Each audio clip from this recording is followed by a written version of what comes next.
that you abolished the diaper tax. The thing is, if you've met one person with dementia, you've met one person with dementia. Every single one is different. And you're the dean of the School of Communications at Quinnipiac University for because it's allowed me to understand education. I started traveling the country, just training people to understand these disabilities. That was one of the reasons why I brought you on to discuss that. Monday night, 8 p.m. EST.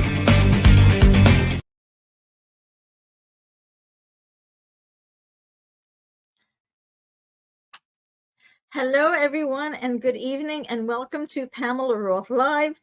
Today is Monday, and it is July 24th, 2023, and the summer is flying by. So I hope everybody is enjoying the summer since it's starting to get warm. We've had some crazy weather, but we're here. And tonight's special guest, I'm very happy to introduce her to everybody. Her name is Stephanie McPhail. And she is an author and a podcast host, as well as an expert. She is a toxic love expert.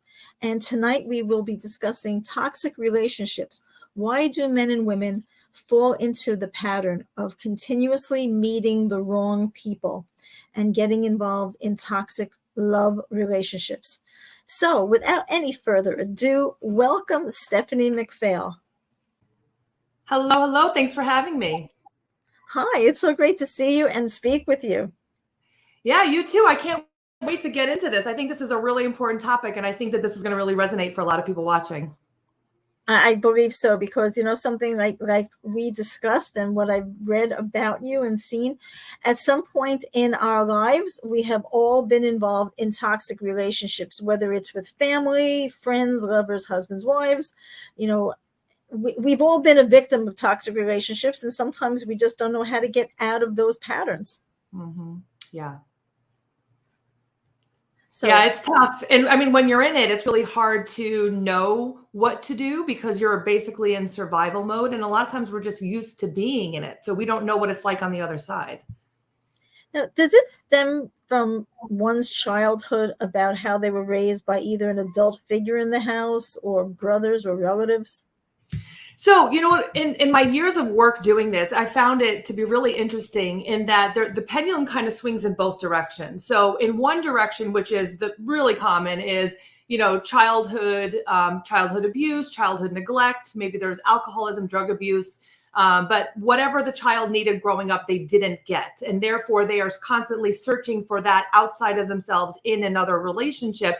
And to them, love feels uncomfortable. So then when they find that love, they're like, okay, this is what love is. And then they're that's what they know. So that's what they're comfortable with. The other direction, which is really interesting, is that sometimes we have clients that come to us and they actually had amazing childhoods where, like, on paper, everything really seemed great. But the problem was what they didn't get out of that relationship was that they didn't get the tools to learn how to trust themselves and see the signs of when someone else wasn't healthy for them. So they're too trusting and they're too accepting of people. And therefore they get themselves into these relationships, not realizing that this person is not out for their best interest. And then they don't really know what to do about it because they're very loyal. In either direction, we find that these people are very loyal. They're very... Once they get into something, they're not used to ending it because they're used to figuring things out. And so they keep trying to make the relationship work, whether it's because of their upbringing of learning what toxic was or their upbringing not knowing, you know, not being aware of how toxic other people could be. What about a situation where, you know, you have like the very good upbringing, like you said, but say the father figure was a loving father figure, but not very affectionate. You know, he loved the child, he loved the daughter, but not affectionate and open and hugging. So that's what like say the woman is used to. So she seeks that out in other relationships, that as much as she wants the affection, apparently she seeks somebody out who's very similar to the father figure. You know, he'll display love, you know, as far as maybe taking care of her, buying her things, but not affectionate, not open, not talkative, not understanding. Is that also possible? Oh, yeah, 100%. I mean, and again, that's still will be the direction of not getting what they needed growing up, and so therefore they are attaching themselves to someone who really isn't healthy because they're coming from a place of lack. Now, I'll say too that part of that issue, what you're talking about, is that the men realistically are not learning healthy ways to express themselves.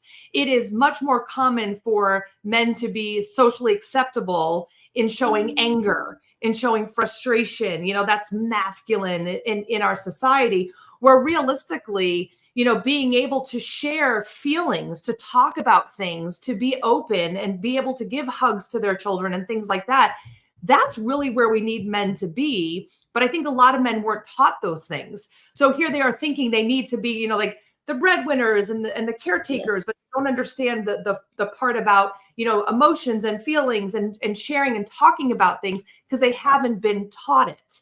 So teaching men, if you have young children at home, you have boys at home, teaching them that it's okay to have the vast variety of feelings. So that way, when they get older, if they decide to be a father, they can be more open and have those conversations with their children. So it doesn't continue that cycle into the next generation. But Stephanie, too, it also comes from a cultural background. There are so many countries and cultures where men are taught to be, it's machismo. I know, for instance, like a Latin American and South American Spanish men, they are not very warm and affectionate because it's considered to be weak. That's what the women are for. They're out there, they're the hunters. The women are the gatherers. And so I've noticed that even in experiences and relationships that I've had, that when I've mentioned it to, say, even an ex-boyfriend who was South American, and I said, you're not very open and, we don't discuss things. It's like poo-pooed away, like real men don't do that. Real men don't show their feelings. Men don't cry. Mm-hmm. Well, I mean, that also, you're right, but it does depend. Part of it is culture, but still part of it is just familial.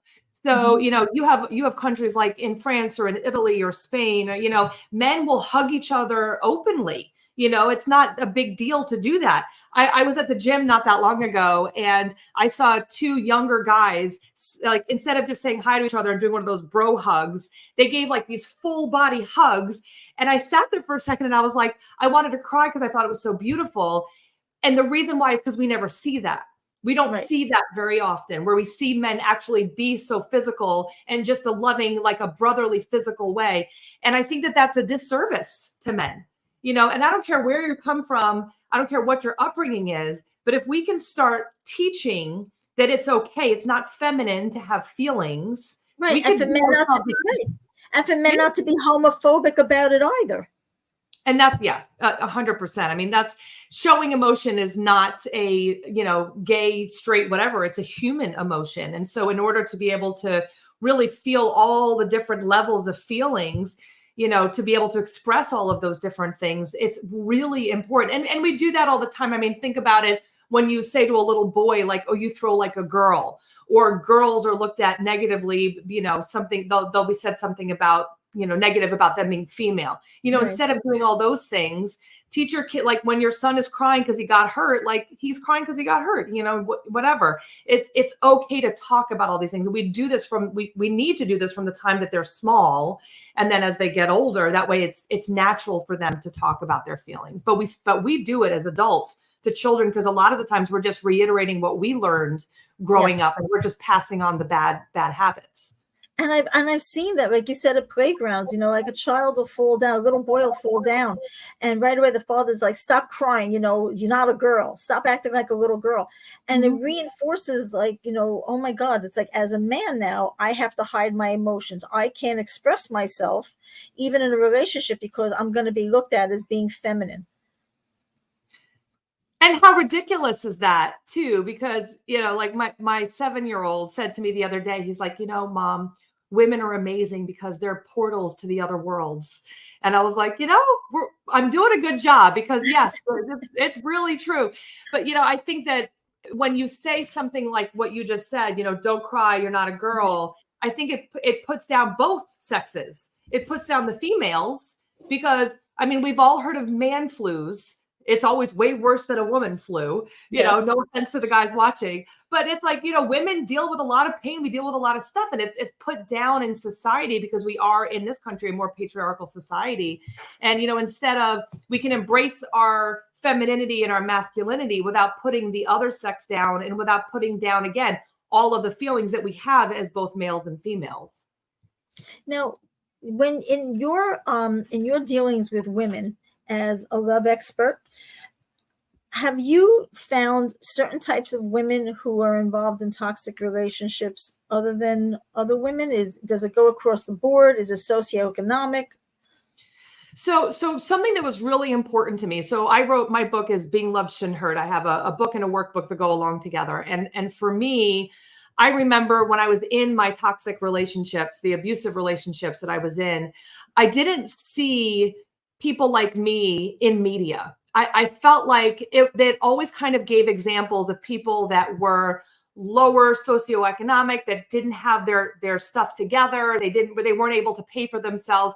And I just, even though I was having these abusive things going on, I was like, I'm the one who takes care of everybody. I'm fine. Nobody has to worry about me. I was a professional. I made the money for the household, realistically. And when I got out of it and I started to heal and started to talk to people, I realized that a real epidemic that was going on is these professional women that are thinking they're too much, and they're lowering their standards to be with people that have no real high expectations for themselves and are looking to just kind of mooch off of the successful professional woman. But the problem with being a professional woman is that we're not used to failing. So instead of saying like, okay, this relationship isn't working, let's end it and move on, we're like, let's do research. So we start researching, we watch the videos, we read the books, we talk to our friends, we want to know, we dissect all the things they said. What do they do wrong? What do I have to do to change? And we start changing ourselves and trying to work on things. And the other person still isn't doing anything. So, and so we get ourselves stuck into this. And again, we don't know when to let go. I always say we're kind of like pit bulls.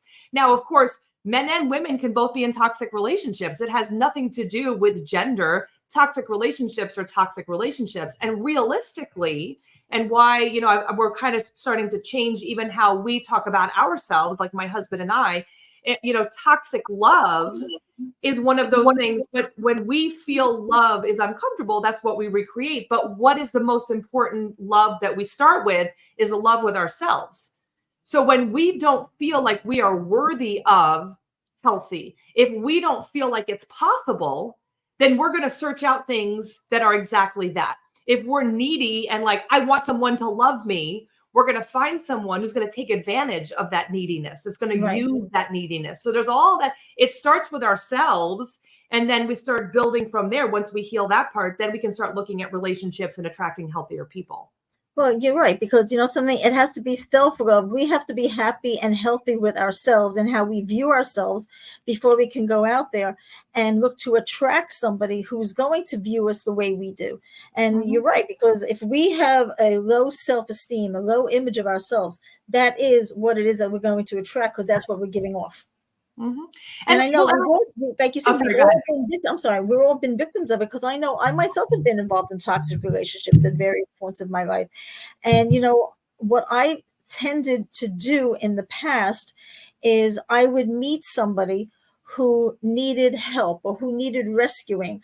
And not that I was doing it as a mother figure, but, I would bring home, it started out bringing home stray pets. Like the little wounded bird that fell out of the tree, let me nurse it. I brought home the kitten or the puppy, and then eventually brought home the guy because he needed help. And so, and I just felt like, nurturing, and I want to help him and heal him. But then it did become toxic because it became suffocating to the point where I was losing my freedom. I was losing a sense of myself. And at some point, I had to cut it off because I was getting to the point where I didn't know who I was anymore. Mm-hmm. So, we were talking beforehand, if you want to rescue something, rescue a puppy. But, I think that what's really interesting with codependence, and that's, we don't really like to hear that word, like codependent. I remember the first time when I started doing the work on myself and my therapist said I was codependent, I was like, screw you. I'm not the one with a problem. It's been all the other people that I've dated that have the problem. And so I was a little offended to start off. And then I started learning about it and reading Codependent No More and the verbally abusive relationship. And I was like, oh my God, they're like literally saying all of the things that I've been feeling and all of the all the interactions I've been having in my life. The thing that's really interesting is that as people that are the nurturers and the caretakers, we are the sweetest, kindest, Giving, very giving, but also controlling. And it doesn't feel good to say that, but if you think you need to go and save someone else and fix them, that's controlling. That's us seeing like, oh, I see the possibility and the potential in them, and I am so powerful that I am going to make them into the person that I see the possibility of them becoming. So we're not coming from a mean place. It's not like I'm going to do something to hurt them. We're really coming from a place of love and goodwill.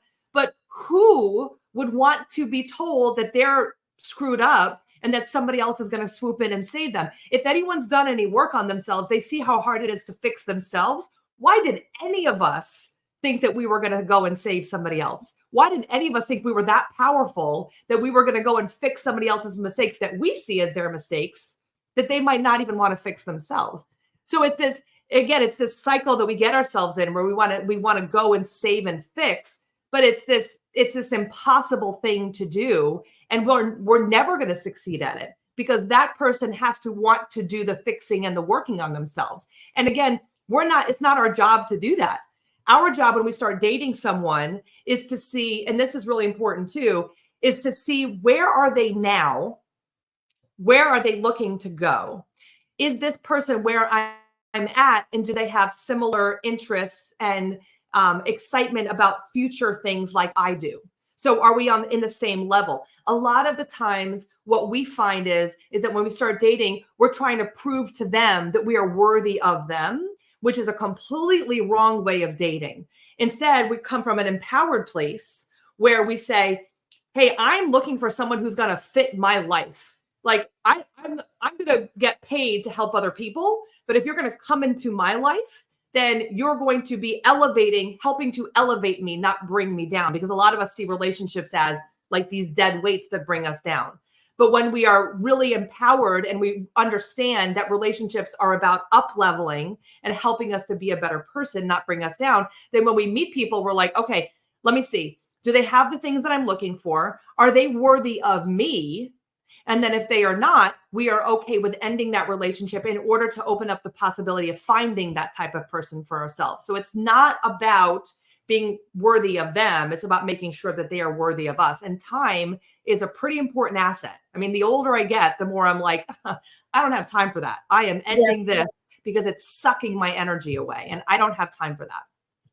It's true, because I know I'm out there dating, and as well as a lot of my friends are, and you meet these people, or we've met these people that really are, some of them are not on our level. And I don't want to just fill the time because I have nothing to do. To me, that's a waste of time, because if you're not going to be doing something for me and we're not on the same level, then it's a waste of my time. Mm-hmm. But when we're younger, we all think we have so much time, and you get involved in these relationships and you make excuses like, oh, he's not that bad. Okay, so he doesn't have a job. He's looking. All right, so if he drinks, he's working on it. So we've all been in those situations where we've made excuses and allotments for what it is that they're doing. But like you said, it's bringing us down, because I would never myself be in a situation like that. And so I'm like, okay, well, something, I'll overlook a couple of those things because he's nice. But then, you get involved in a relationship, and then you feel bad for wanting to break it off, because you feel like, well, yeah, he needs me. He needs me. And I know over the years, I was like, I don't want to be involved in relationships like that anymore. No. And, the needing, one of the phrases I hear people say is that, I want to meet my other half. And I'm like, bleh. We don't want to meet our other half. We want to meet our other whole. So you are going around living your life, doing all the wonderful things that you're doing, and they're going off living their life, doing all the wonderful things that you're doing, that they're doing. And then you get together and there's this beautiful synergistic relationship where now whatever wonderful things you are doing are just so much more than what they were when you were by yourself. If it's not that, then you should be ending it. Because again, that energy that you have, one of the cool things is as the clients start working through some of those subconscious beliefs that they have about relationships and all of that, they start working through it and they're like, oh my gosh, I have all this energy. Now I want to create a business. Now I want to go do this. I want to travel. Because before they didn't even realize that all that energy was being used up on this toxic person trying to figure it out and trying to give explanation for all their behaviors and whatever. Now, all of a sudden, they've up-leveled themselves where now they have this energy they never had before. And they're like, and once you start having that, you want to protect it. Because now when you really start to feel that inside of you, people that come around that are, I call them the energy suckers, they come around and start sucking your energy and you're like, nope, no time for that. So anyone who's in those types of, they're in the dating realm, you want to make sure that you are looking for people, start really kind of coming up with a list in your head. What are the things that I am looking for? Of course, we want to be physically attracted to the person. I mean, that's obvious. Let's not pretend we're just friends if we're going to be in a romantic relationship, but we want to be the physical attraction. But what are the other things that you know would be a good fit for you? So knowing yourself is so important, because if you know yourself, like I'm a strong-willed, strong-minded person. I need someone who works well with that. I don't need someone who's going to bring me down and make me feel bad because I'm that. Yes. I need someone who's going to add to that and bring out more of me in that. And so when I was looking for someone, those were things that I was looking for. Okay, what is someone that's going to work well with someone like me, as opposed to, oh, I gotta be, more quiet. I can't really fully tone it down. Right. So I've been told, it's like, first of all, I've been told, like, you have so much energy. I'm like, to me, that's the weirdest thing I've had somebody tell me. You have so much energy. I can't keep up with you. And I'm like, okay, then if you can't keep up with me, I don't need to be around you, because I'm a go-getter. I want to get up in the morning, run, jump, especially on the weekends. So to be told something like that, I feel like someone's trying to like put up roadblocks and in a way stop me from what it is I want to do because he can't keep up. Or if I happen to be very vocal about whether it's politics or food or whatever the topic is, it's all like, it's like, hush, tone it down. You're just being a little too loud. You're a little too rambunctious. So right away, there's someone from the beginning trying to use all these different words that if you look at it, it's all about control and someone wanting to control you. Mm-hmm. Mm-hmm. So both are controlling, but like the codependent team is controlling in a way of wanting to fix and help, which is not as, that's nice. It comes from a nicer place. The other person is controlling in a way of, I want to fix you because I want to have the power over you. I want you. It's like, I always say narcissists love strong, independent women because they love arm candy. So they're looking for the attractive, smart, successful woman. But then instead of trying to level up to their level, they try to bring them down because it makes them feel insecure about themselves. Mm-hmm. So it's really weird if you think about it. Like, I want a really amazing person, but then I feel really bad about myself. So I don't want them to be that amazing. So I'm going to make them think that they're not amazing. So they'll stick and stay with me. Right. Because they make comments like, well, you're so successful. You're so smart. You're so beautiful. So why are you still single? So in other words, there's got to be something wrong with you because you have everything. You've achieved all the success and education, but yet you still don't have a man. So something is wrong with you. It's like a backhanded compliment, right? It's like, oh, you're so beautiful. What's wrong? Yeah. So now once women identify that they are in this type of a toxic love relationship, what is your advice for them to get out of it and not get back into another one? Absolutely. Stop dating. And a lot of people are like, but I want to date. I don't have a lot of time. I want to find someone. Again, that energy, think about that energy. I don't have a lot of time. I need to find someone. You're going to find someone just like the other people that you found before. If you don't heal the parts of yourselves that were attracted to that toxic person to begin with, you're going to read the same book with a different cover. So it's really important to take a step back, start working on yourself. and make those big changes so that you start attracting different people.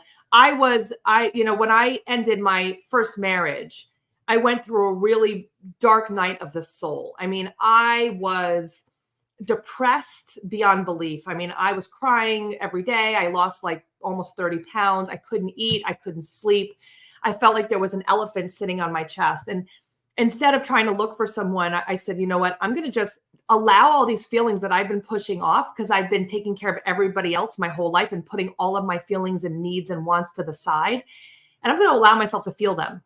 And that's where a lot of people, they shy away from that because we want to push away from pain. As human beings, when we feel pain, we want to push away. This is where we need to actually lean into the pain and lean into what is trying to teach us, what is trying to tell us. When we do that, we learn more about ourselves. We learn how to actually feel all those feelings that we've been, again, putting off to the side to focus on that person that's toxic. When we put it all in ourselves, we start to actually heal. We start to learn who we are, what we need. And then when we do that, then we can start shifting what love is. And so I always share the story when I was actually at a concert with a friend of mine, a couple, and we were hanging out at the concert. We were just hanging out of the tarp talking. And all of a sudden I said, oh my gosh, I get it. And she was like, what? What do you get? And I said, I get what love feels like. And she was like, okay, tell me. And I said, love's supposed to be calm.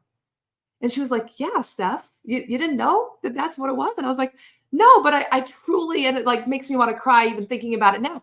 I all of a sudden felt it in my heart that love was not supposed to be something you fought for. Like they said in the movies and the books and all of that, love was supposed to be calm. And she said, well, how do you say that? I said, because I'm standing here with your husband and you. I'm not worried about there being a fight. I'm not worried about the day there being drama, the day being ruined. I'm not worried about I'm going to say something wrong and there's going to be a problem. I'm just enjoying your company and I just feel safe. And I feel that just this great energy. And she's like, yeah, that's what love is supposed to be. And I was like, that's it. I'm telling everybody. I need everyone to know that being loved shouldn't hurt. And then that's the title of my book. That's how I came to that. But when you change that part of you that understands that, then as you start doing the work, you're going to search that out as opposed to before you do the work on yourself, you're searching out for that stuff that's toxic. Right. And so that's toxic. really... So it's toxic and it's the drama because it's the feeling of, say, for instance, I'm divorced as well, my former marriage or relationships. It's like walking in the house and then you get that that stomach feeling in the pit of your stomach, I should say. And it's like walking on eggshells before you walk in the house going like, okay, what am I bracing myself for? And again, that's not what love should be. It shouldn't feel that you're walking on eggshells, afraid to say the wrong thing, ask the wrong question, look at somebody's face and go like, uh-oh, try and be a mind reader and what's going on in the relationship because he's not communicating to me. So let me try and read the signals. That's insane because you go through every single day like that. And there's this uneasiness of, I don't know what to say. Did I say the wrong thing? Did I wear the wrong thing? Did I look at him the wrong way? I'm not getting any information, so I'm just going to keep guessing. And that's, like you said, it's toxic, it's drama, or there's the, why did you say this? Why did you say that to my friend? Why did you look this way? Why did you do this or not do something? And there's all these feelings. And if that's what you're used to, again, like you said, unfortunately, you're going to find out in every relationship. Well, and when there's no communication, when there's a lack of communication, then those kinds of things come up. I mean, so the other part of it is not only knowing yourself and knowing what you're looking for in a partner, but the other thing is thinking about the fact that a lot of us would never accept the type of communication from a friend as we've accepted from a partner. And so like my husband, David, and I, when we first got together, I so much didn't care about having a relationship that I was literally ready to walk away at any second. In fact, I almost broke up with him twice because I was like, I really like my freedom. Like this guy seems really great. And almost too good to be true because it was like he checked off all the boxes and it was all the great things. But I was like, but I really, really like being single. And it was so, I really just felt that like I literally didn't care if he was going to break up with me or not. Now, when I did think about breaking up with him, I thought, okay, this kind of feels like I'm missing out. Maybe I should give him another chance. So he would come and I would think, all right, I'm going to break up with him this time. And then I'd look at his big blue eyes and I'm like, I feel like that's not the right thing to do. Let me just give him a little bit more time. But it was never, but what that did is it allowed us to be friends. So I didn't hold back anything. I mean, he knew all of my history. He knew all of the things that were going on. I was able to talk to him in a way that I had not spoken to other people I was in a relationship with. I was able to see his reaction to things. Even when I said to him, like, I'm not even sure I want to be in a relationship. And he's like, well, that's okay. I don't want to be with anybody else. But if you want to date other people, which I was dating other people when I started the relationship with him, he's like, I'm not going to tell you no. And I was like, what? You're not going to tell me what to do? Like, okay, that like helped me kind of lean in a little bit more. I was like, this guy is completely letting me be me and not trying to do anything to change me at all. And so him being that way allowed me to really get to know who he was on a friendship level. Right. And so that changed it. And, and again, other people I was in a relationship with, I was so afraid to say the wrong thing that I would keep my mouth shut and I wouldn't say a lot of the things I was thinking. Now with my husband, there's literally nothing I can't say. He really is my best friend. He's the best friend I get to have sex with. Like, that's what you want. But a lot of us forget that part. We forget that we're supposed to be best friends with our spouse. We're just like, we're in a relationship. We forget we're supposed to be best friends with them too. It's so hard these days because so many men who claim that they want to be in relationships have difficulty communicating. They have difficulty with their own boundaries. They have difficulty opening up. They're toxic. And I feel that they're so damaged from prior relationships that some of these people cannot be so-called fixed. And those are the ones to run away from. Well, but I also believe that once you start healing, you start attracting different types of people. And so when I started to heal, all of a sudden people that I would have never even like seen before, that I might not have even been attracted to before. And I say this, David and I both said this to each other. He wouldn't have been my guy 10 years prior to us meeting. Right. I didn't even like bald men. And when I added to my list, like maybe I could be with a bald guy, then he shows up. Before that, I wouldn't even look at a bald guy. Right. So, as you start doing the healing, who you're attracted to does start to change. And so if you have a belief, and this goes with mindset being so powerful, if you believe, if you tell yourself, all relationships are hard, there's no good guys out there, it's not possible for me to create a healthy relationship. If those are all the things we're saying in our head, then guess what? That's true. That's exactly what we're going to find. But if we start saying to ourselves, of course I'm going to be with a healthy person. And if the person's not going to be healthy, I'm not going to be in a relationship with them. I love myself and I'm so happy being single. I don't need anybody else to be in my life to be happy. Then we go in and we're totally open to whoever comes around. Now, that doesn't mean those other guys don't still show up, but we very quickly see what they're really about. And we're able to end those relationships without feeling so heartbroken. Not that it won't still hurt. It still might be like, oh, they seem like a great guy. Because here's another thing too. As we start doing the work, what happens sometimes is someone who is better than what we've experienced before shows up.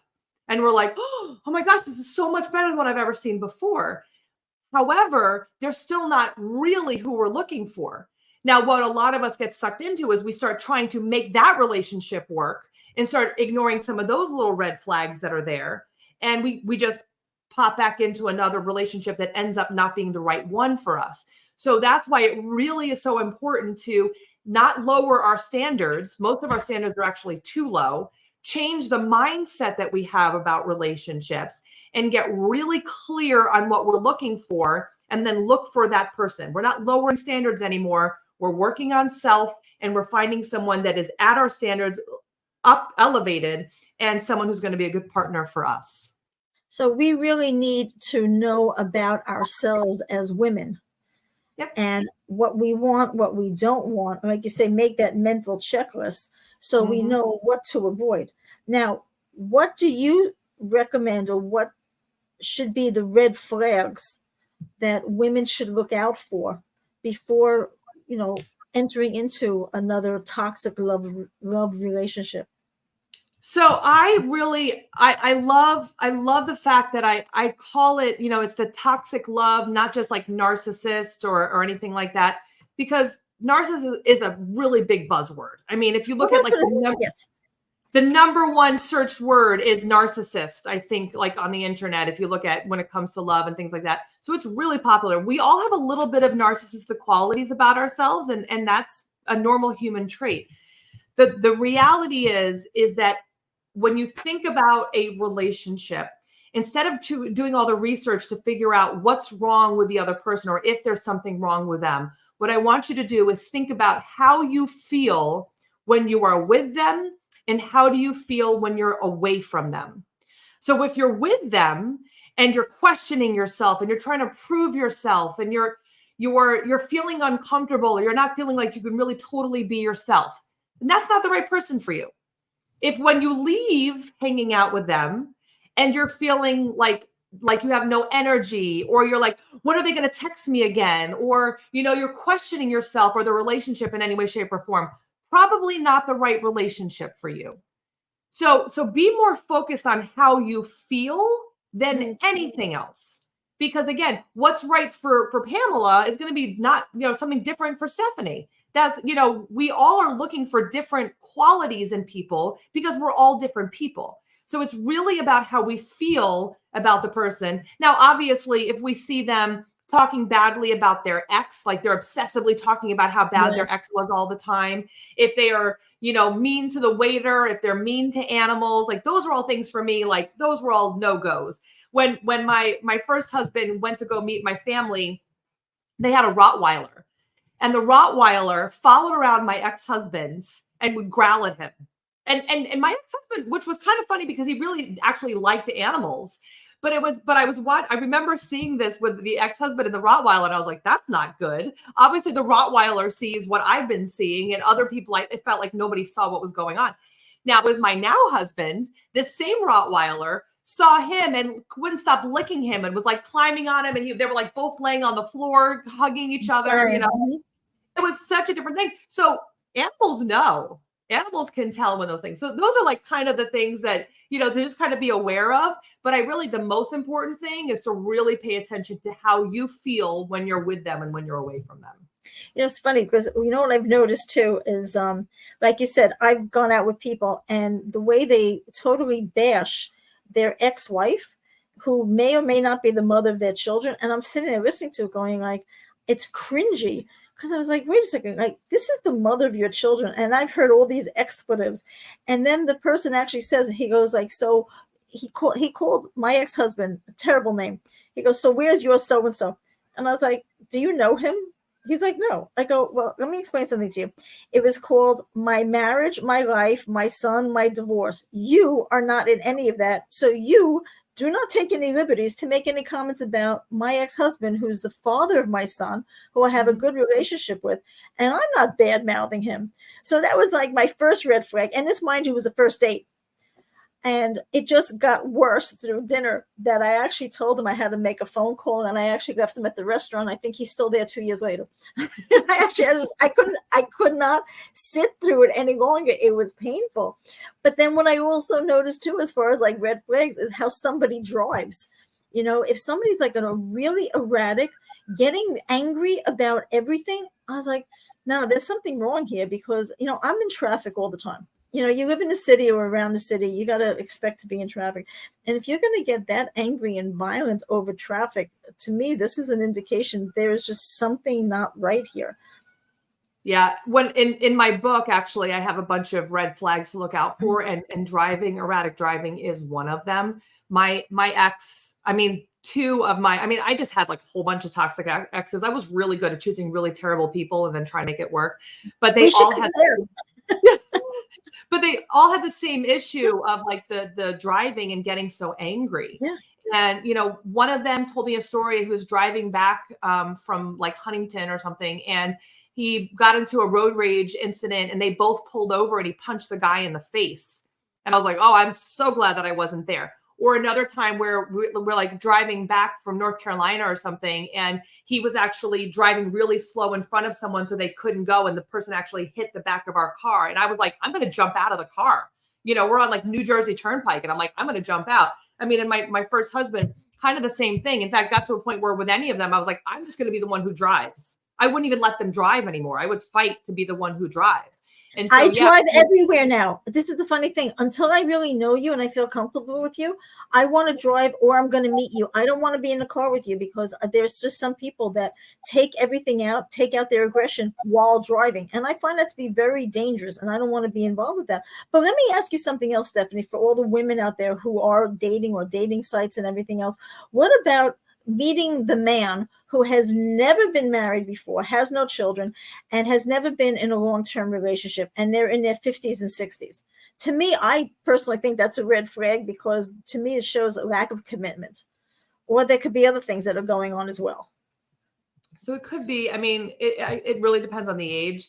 When I was looking for my significant other, I was looking for kind of the unicorn, in that I wanted someone, it was preferable that they weren't married and that they didn't have any kids, because I wanted to have that experience with them.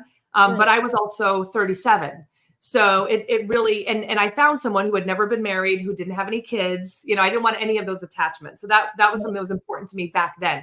Now, if you're talking about someone who's in their 50s and 60s, realistically, whether or not they have kids is doesn't matter. But the point of them being in a relationship before, I think it does show commitment and all of that. But I would also, the other question I would ask was, were they focused more on their career, and was that their life? I mean, some men, they don't settle down because they know better than to do that, because of the fact that they were in these careers that were taking up so much time. And now they're at a point where they're like, oh my gosh, I don't know how much longer I have. I should be settling down now and actually be in a long-term relationship. So it really depends. But most of the time I do agree. Most of the time I do like to see, and if not marriage, at least in a long-term relationship. If they've only been in 2-3 month relationships, that's a huge red flag. Yes. But if they've been in 10, 15 years, and maybe their partner and them didn't want to get married, maybe they didn't want that kind of commitment. But if they were in a long-term relationship, that to me shows a good sign. But if they've never had more than, a short period, 6 months or even a year, I would be worried about that. No, there's some men who are in their 60s who never married, no children, and they keep saying, always blaming the other women that they met. So to me, that's a red flag, because I was like, you can't always be blaming everyone else. At some point, even a woman too, you have to take responsibility for who it is that you're meeting, and specifically what it is that you're portraying and how you're acting. If you keep acting as if everybody else is the problem, you're never going to end up being happy. You have to, no matter who you are, you have to take responsibility for yourself, because you get to be the creator of your life. If you're only finding all messed up people, you'd better figure out what's going on with you. So as we're wrapping everything up, what is your advice to everyone out there right now who, if they find themselves after today's interview with you, if they find themselves in a toxic relationship, what should they do to look to get out of it? Well, I mean, I think the biggest thing is whether you're still in it or you've left it, is to start taking all that energy and putting it on yourself. Rediscover who you are, start going on all those adventures, treat yourself like the amazing, wonderful person that you are. Really make yourself a priority. Take all that beautiful energy that you've been putting on everybody else and put it back onto yourself. I think that's really important, especially, also when we end these relationships, we find a lot of times that we have lost a lot of friendships. So if you need to start rekindling some of those friendships that maybe you've lost over time because you've spent, again, so much time on the other person, but really, really put that time on you. I think that's the biggest thing. And again, and I don't care if you're 30, 50, 70, I don't care how old you are. Remind yourself that no matter how long you've been in a toxic relationship, no matter what you've experienced before, you can decide today that you're not going to do that anymore and make a change. And just remind yourself that, because you are way stronger than you realize. And to stop looking for your other half, because you're not walking around with half a body. You are a whole, and you need to find your other whole. 100%. Stephanie, thank you. It's been such a pleasure sharing this time with you. And for everybody, you have been listening to Stephanie McPhail, who is the author of Being Loved Shouldn't Hurt. And she is a toxic love expert and toxic relationship recovery expert. So Stephanie, again, thank you so much. And you can find Stephanie McPhail on YouTube. So everybody, thank you again for tuning in. Stephanie, it was a pleasure. Thank you, Anthony. And we will see everybody next week. Take care.